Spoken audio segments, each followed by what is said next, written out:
We are still following the story of Daniel, and if you remember, our first story about Daniel was at the beginning of the book where Nebuchadnezzar had a dream, and so Daniel was able to not only tell him what the dream was without him telling Daniel, but he also interpreted the dream. And then we had the portion of when Belshazzar was king, and we got that writing on the wall in story. I remember this one very definitely as a child in Sunday school, learning about the writing on the wall, and it always fascinated me, like a big hand coming down and scratching into the wall like this, and it said, "Mene, mene, tekel parsin, your days are numbered. You have been found measured and found wanting, and watch out, the Medes are coming." I always thought about it as, the ride, the British are coming, the British are coming. And then we went on to the third king, Darius, where he was the Mede that came. And Mede is M-E-D-E, not the drink that I really like. Okay, so the Mede, Darius came in and was tricked into throwing Daniel into the lion's den. That was last week's story. This week's story, we actually are going forward in the Bible, but backwards in chronological time. So obviously the book of Daniel is not written in order.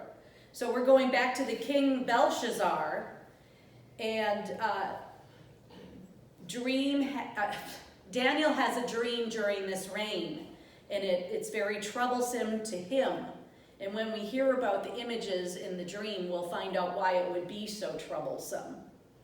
So we're reading Daniel 7, 1 through 18. In the first year of King Belshazzar of Babylon, Daniel had a dream and visions of his head as he lay in bed. Then he wrote down the dream. "I, Daniel, saw in my vision by night the four winds of heaven stirring up the great sea, and four great beasts came out of the sea, different from one another. The first was like a lion, and it had eagle's wings. Then as I watched, its wings were plucked off, and it was lifted up from the ground and made to stand on 2 feet like a human being. And a human mind was given to it. Another beast appeared, a second one that looked like a bear. It was raised up on one side, had 3 tusks in its mouth among its teeth, and was told, 'Arise, devour many bodies.' After this, as I watched, another appeared like a leopard. The beast had 4 wings of a bird on its back and 4 heads, and dominion was given to it." I wish I could have showed you my slides, because I had a really good time with this one.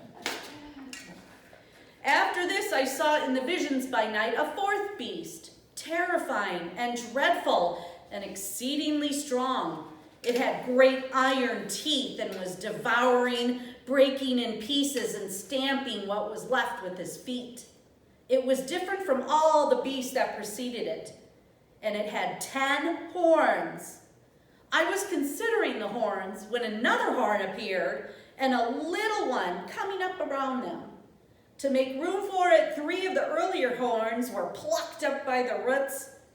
There were eyes like human eyes in this horn, and a mouth speaking arrogantly." This is really a good part of the book. It's kind of fun. As I watched, thrones were set in place, and an ancient one took his throne.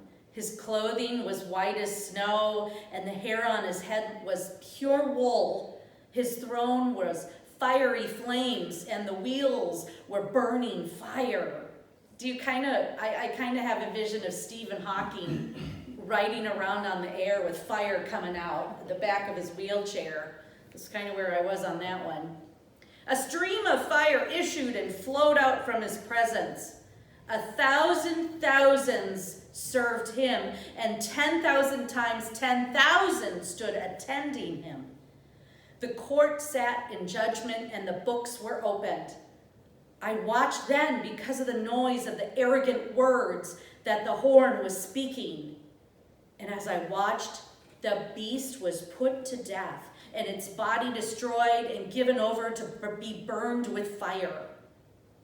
As for the rest of the beasts, their dominion was taken away, but their lives were prolonged for a season and a time.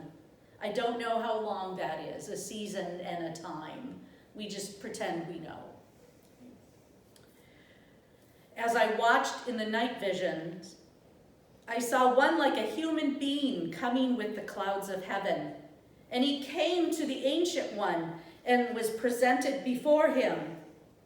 To this human was given dominion and glory and kingship, that all peoples, nations, and languages should serve him. His dominion is an everlasting dominion that shall not pass away. And his kingship is one that shall never be destroyed. As for me, Daniel, my spirit was troubled within me, and the visions of my head terrified me. I approached one of the attendants to ask him the truth concerning all this. So he said that he would disclose to me the interpretation of the matter. As for these 4 great beasts, 4 kings shall arise out of the earth. But the holy ones of the Most High shall receive the kingdom and possess the kingdom forever and ever. What were there a lot of in this scripture passage? I always tell you to what? Listen for the numbers. There's a lot of numbers in this passage, and they are quite interesting if you're into that sort of thing, I guess.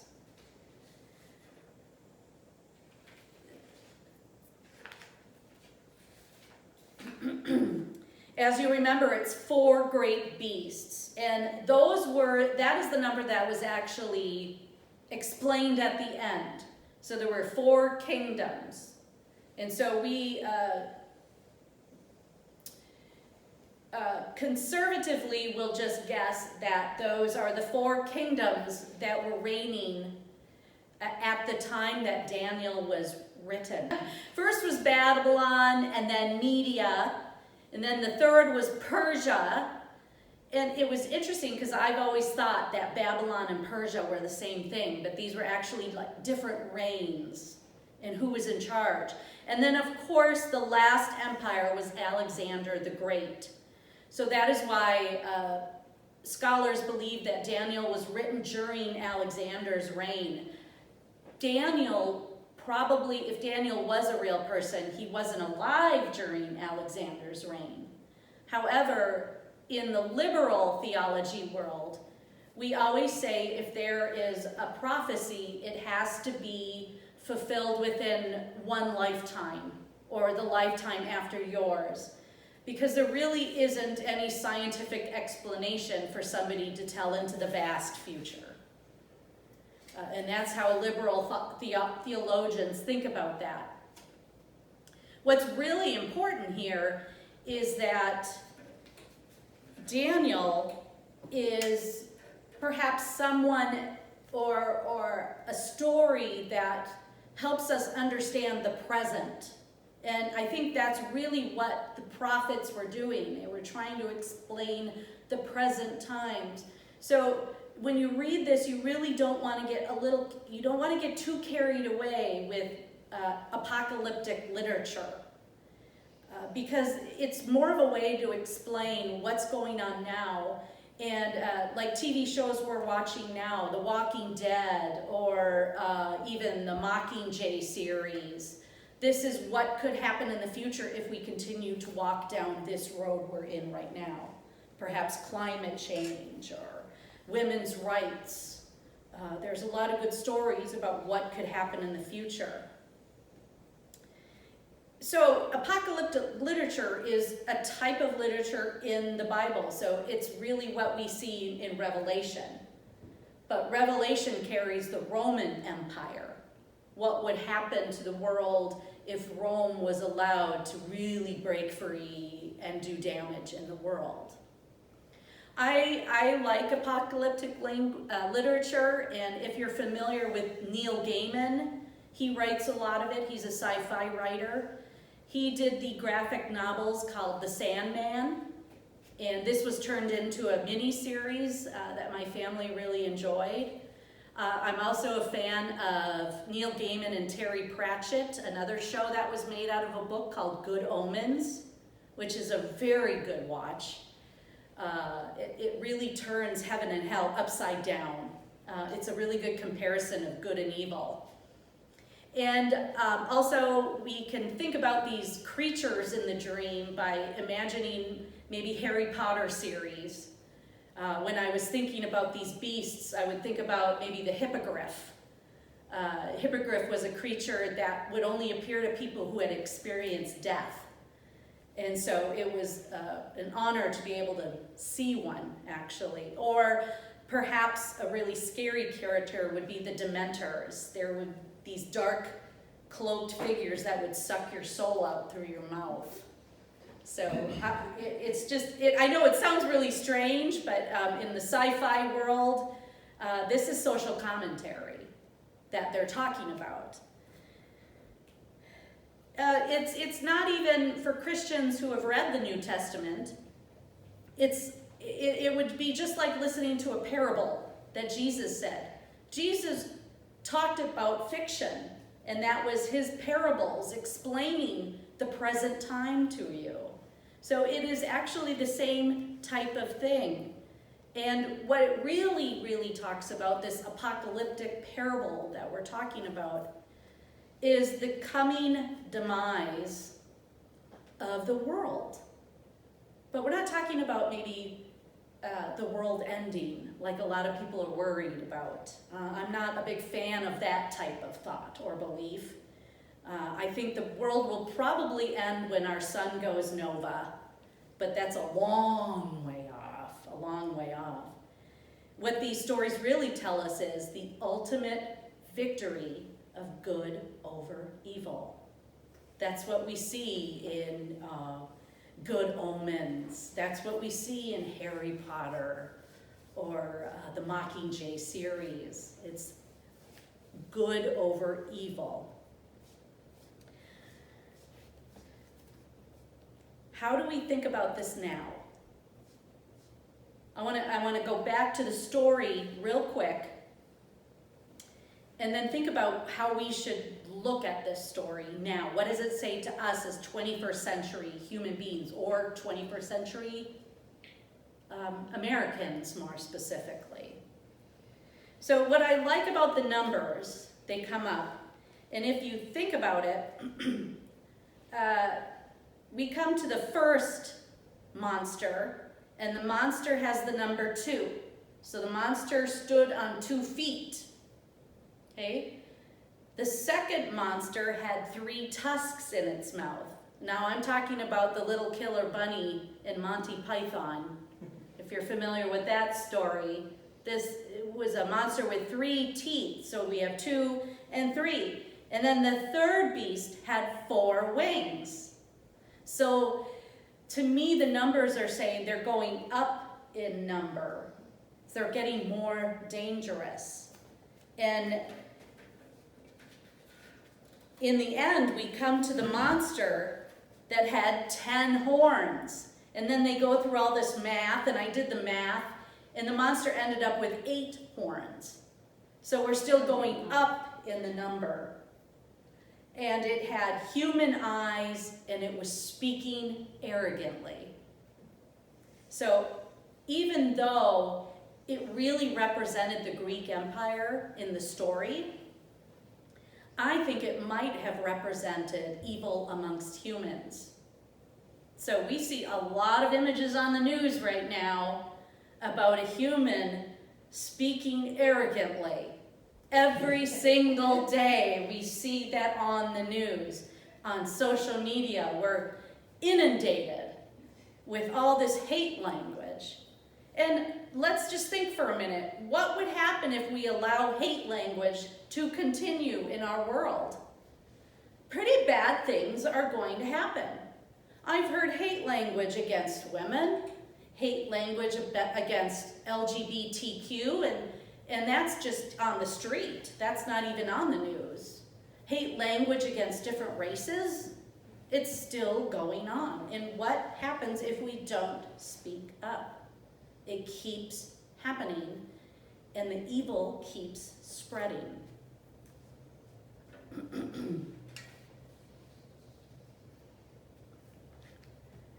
We live, and I do understand that we live in a troubled world, and I understand that we could probably be way worse off. So we think of this from an American point of view. We're very privileged as Americans. In this room, we're very privileged. We're all white people. So we have the extra responsibility to think about what's being said around us, what's being done around us. What type of rights are we allowing? I can't even do this anymore. What are we allowing to happen? And it makes me think, yes, we are troubled.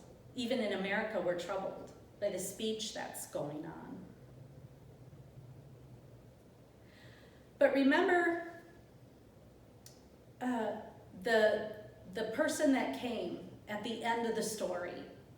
Now, conservative scholars will say, oh, that's Jesus. But I want to go, wait. This is the Old Testament. Jesus starts in Matthew, about 500 years from when this was written. Okay? So let's just take the brakes on that and say, who is that coming in the clouds to save us? Now, one of the scholars that I read to prepare for this was just saying, that's you and me. That is us making the world right. We have the responsibility to make the world right. And if we don't, think of all the things that are going to happen. Like these beasts were stamping around and they're blowing fire and they're saying things like, I'm so awesome, everybody should bow down to me.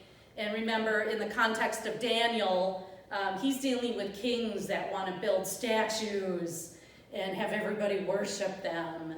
And so he's saying, okay, we just gotta cut this arrogance. That it's not working. To me, great arrogance is one of the biggest faults of people. And even I fall prey to it. I always go around like, I'm really cool, like that. And it's so nice when my daughters go, Mommy, you're so pretty. So I really soak that in.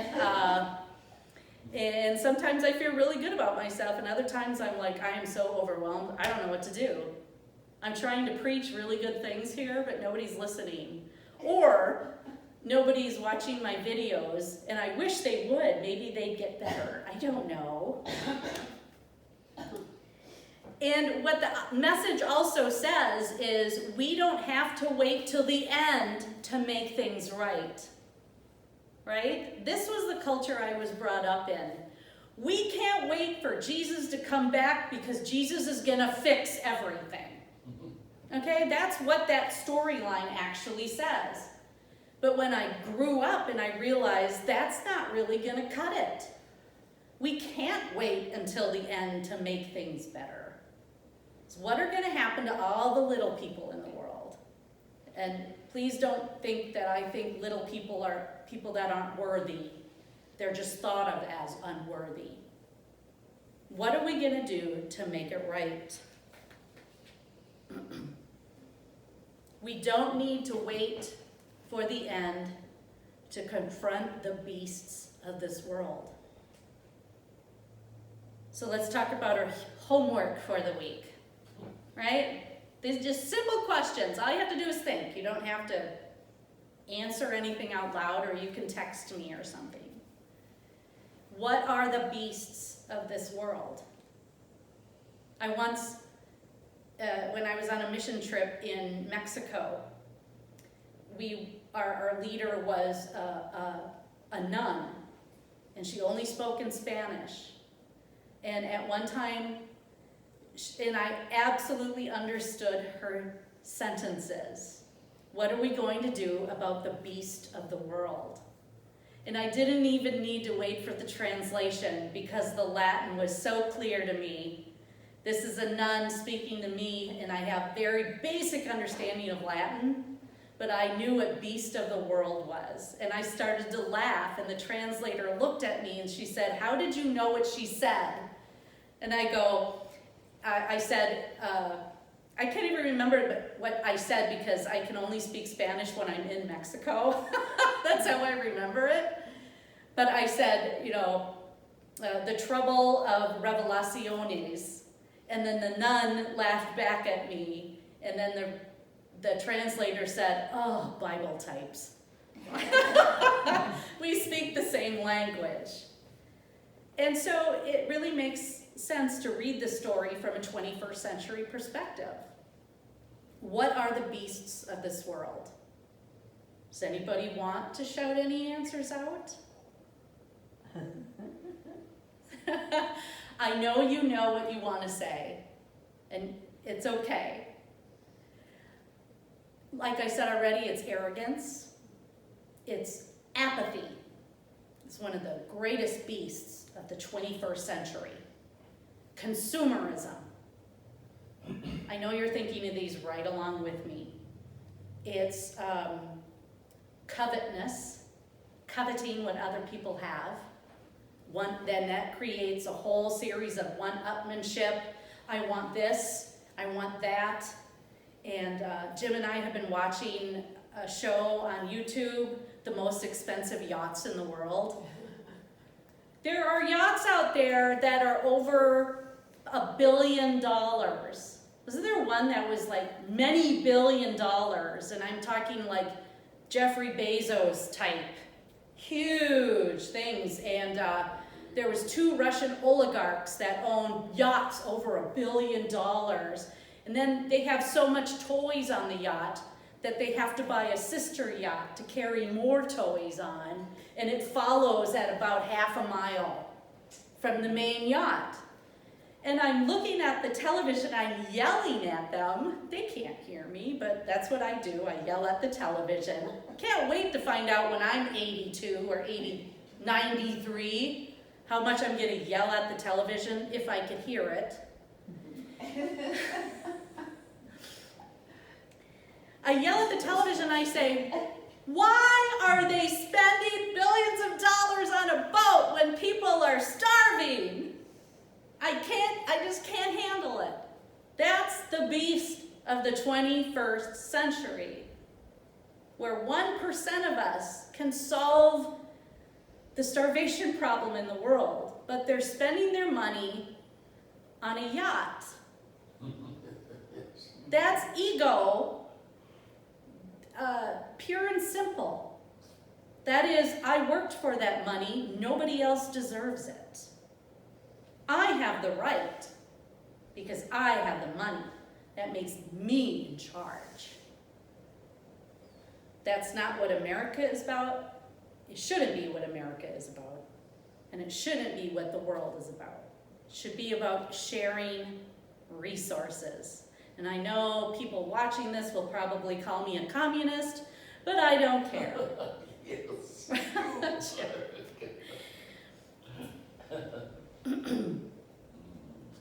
Daniel, about 500 years before the New Testament was written. The writer saw it then. And these kings didn't have billion-dollar yachts, that they had gold, they had silver, they had thousands and thousands of soldiers in their army. And it was the same thing. People were sitting along the road watching this army go by, and they were starving. What is going on when we do that now? The same thing. So the questions are, What are the beasts of this century, the 21st century? And then obviously the second question for the homework is, what am I gonna do now? Not what am I gonna do when I have enough money to give to a really good charity?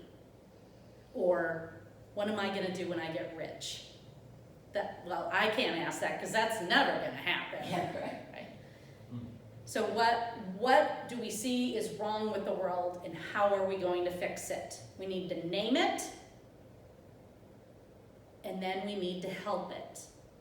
I'm not gonna say kill it, because that's wrong. What are we gonna do to make it right?